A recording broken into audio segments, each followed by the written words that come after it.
After 8,340 kilometres, I've made it to the top of Australia and the beautiful city of Darwin, and I literally just rolled into the city about 5 minutes ago.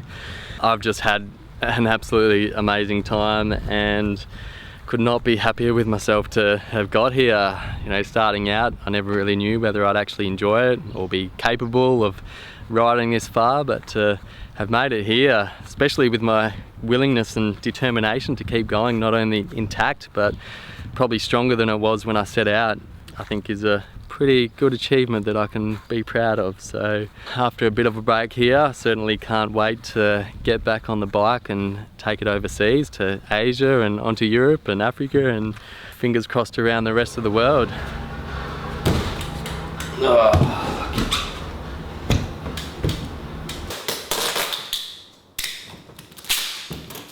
I'm now sitting at Darwin Airport. Everything's all checked onto the plane, so fingers crossed it gets over the ocean all in one piece, and I'm sort of starting to stress out a little bit. It's all going to be brand new again, new language, new culture, new environment.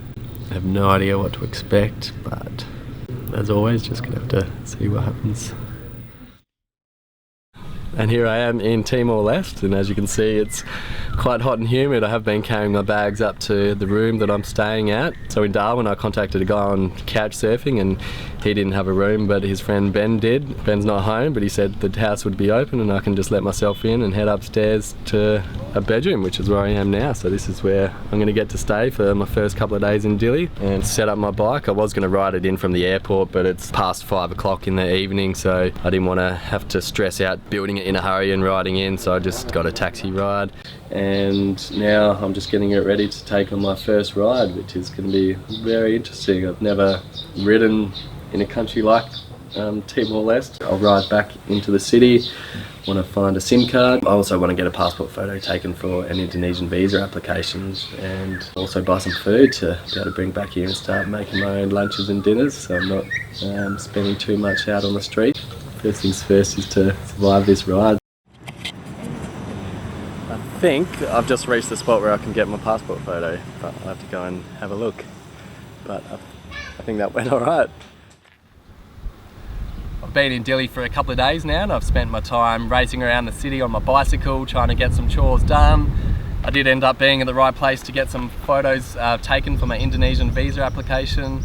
Also wanted to do some photocopying, find some methylated spirits, get a SIM card for my phone, and do some food shopping, and all of these things which might take a couple of hours to do back at home ended up taking me the last 2 days here, but it's been a perfect way to get to know the place. That's Dili behind me across the bay there. I've also had a chance to start learning the history of the place, and like too many other countries, it's all about who invaded, what wars happened. Starting back in the 1500s when the Dutch and Portuguese decided to try and take over the place. They wanted to exploit the sandalwood here, so they vied for control for many hundreds of years until 1859, when there was the Treaty of Lisbon, where the eastern half of the island of Timor was given to the Portuguese. The Japanese decided to invade in World War II. After the war, the Portuguese got control again until 1975, when Indonesia decided to invade, which is an incredibly sad story because they seem to be backed with weaponry from the US. Australia and Malaysia and other countries in the region knew exactly what was going to be happening, but did absolutely nothing to stop it. Hundreds of thousands of Timorese lost their lives. Indonesia had control for the next 20 odd years until there was a change of presidency, which seemed to pave the way for a vote of independence.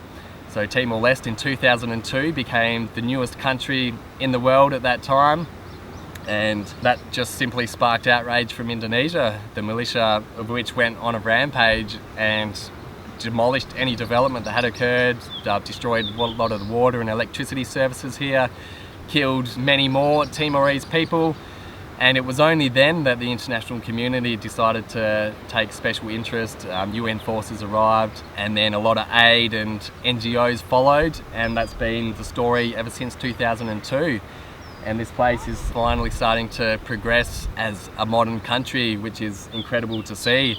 It's a testament to the Timorese people. Despite what's happened to them, they've simply remained positive, charging forward, and you can see that in the work that's happening around Dili. I'm very interested now to get further afield outside of Dili and see what it's like in the rest of the country, but at least here it is becoming a great place, and I've had a great time seeing it over the last couple of days, and I think I'll be here for a couple more, just getting a few more things organised. I'm going to take some lessons in the local language, which is Teton, just so I can ask simple things like whether I can camp and where I can find food and that sort of thing. And hopefully early next week I'll be able to take off on the bike. Finally, I've got my stuff organised in Dili and I've just left. I'm only a short way into my ride out of the city and I'm already sweating and wondering if I can actually do this in what seems to be a pattern and making things hard for myself and heading straight inland, which means straight up into the mountains, up to just a direct climb straight up 1,300 metres high. From there it's just going to be highland river valleys to be going up and down through, but I actually don't even know if it's possible for me and all of my gear behind me there to make it up the hill. Starting to think I've got way too many luxuries, but I say that every time I start a new leg and still never have done anything really about it. So I'm just gonna have to give it my best shot and spend the day climbing up this hill. I think I'm regretting it now. I'm probably not even a quarter of the way up the hill, but I've got absolutely no idea. Got some friends with me though, who are keeping me company while I have a look at my bike, because bit of a catastrophe. My cable for my roll-off gears snapped on the way up, so I'm stuck in first gear, which is actually perfect for getting up these hills, but it's not really perfect for trying to ride around the rest of Timor and get into Indonesia for that matter, because I don't think I'm going to be able to get any spare parts. Sending stuff to Dili might be troublesome because I've heard mail can take a year or two to actually turn up in the city. I have decided to just keep going. Got Alicia here trying to distract me, but I have decided to just keep going up into the mountains. I may as well go up and up, seeing as though I'm in first gear, and on the downhill I can just roll anyway. And as soon as I can try and find internet in one of these villages, I might be able to try and contact roll-off, try and work out how I can fix the issue. So yeah, but first I've got to actually push on up this hill. I'm struggling already. It's actually the first hill that I've really had to deal with. The whole western side of Australia is just dead flat in comparison to here, so I'm not feeling too good, but I'll just keep going and we'll see. Hey? Ah, don't know.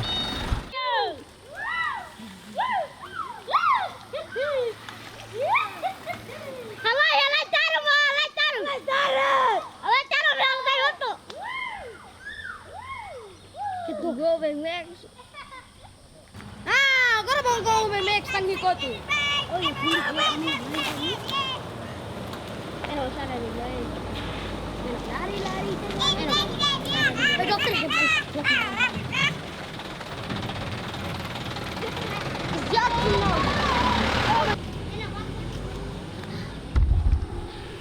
Can I say hello? Hello! Well, I said I liked doing things the hard way, and today has been a massive day for firsts. It's my first day touring overseas, my first major hill climb, my first time riding through a rain cloud, my first major problem with the bike that's going to take a lot to sort out. So it's getting to the point where anything's going to happen. It's been a pretty random day, and I'm not expecting anything anymore.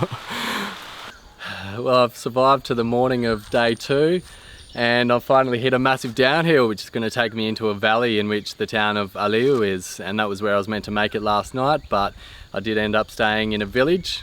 There was a bunch of young people, so I started chatting with them as best I could in Teton, and ended up asking if there was a place I can put my tent, and then a girl called Fina, who had the best English of the bunch, she invited me to her home with her 10 siblings and parents, and so I had the most incredible experience staying with a local family.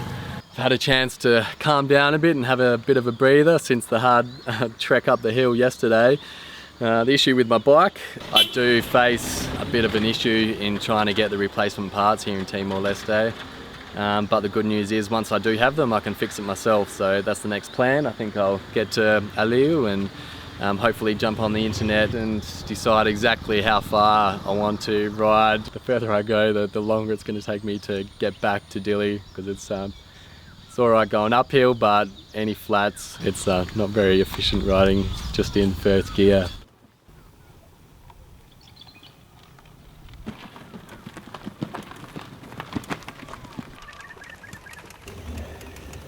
I've continued on into the mountains and I've reached the town of Hatubiliko, which is where you can climb Mount Ramelau from, which is the tallest peak in Timor-Leste, and that's what I'll be doing first thing in the morning. From there, I still face a decision as to how far away from Dili I continue to travel with my broken bike. But I'm still having great experiences, and hopefully tomorrow will add to the list as I head up the mountain. I've made it to the top of Mount Ramelau and the weather's just starting to come in, but I can actually see both coastlines to the north and the south, and it's way in the distance behind me where the city of Dili sits and where I've spent the last few days riding from. So it's absolutely awesome to be able to look back on how far I've come and what I've struggled through. I did think it was a mistake at the beginning heading straight up the mountains, but sitting here it just feels absolutely worth it. From here I think I'm basically going to have to head back down the mountain all the way back to Dili and try and sort out my bike. I've confirmed that there's no such thing as reliable mail service into the country, so I'm having parts sent to someone in Australia who I know is flying into the country in the next week or so. So I'll get back, repair the bike, and by then I'm going to have to get out of the country before my visa expires. So unfortunately I'm not going to be able to complete a full tour of the country, but I've got to remember that there's a whole rest of the world out there to explore, and if I get worried about missing bits here and there, I'm never going to fulfill my dream of getting all the way around the planet. There's just too much to see for one lifetime, but for now, at least here in Timor-Leste, I can say that I've had an absolutely incredible time.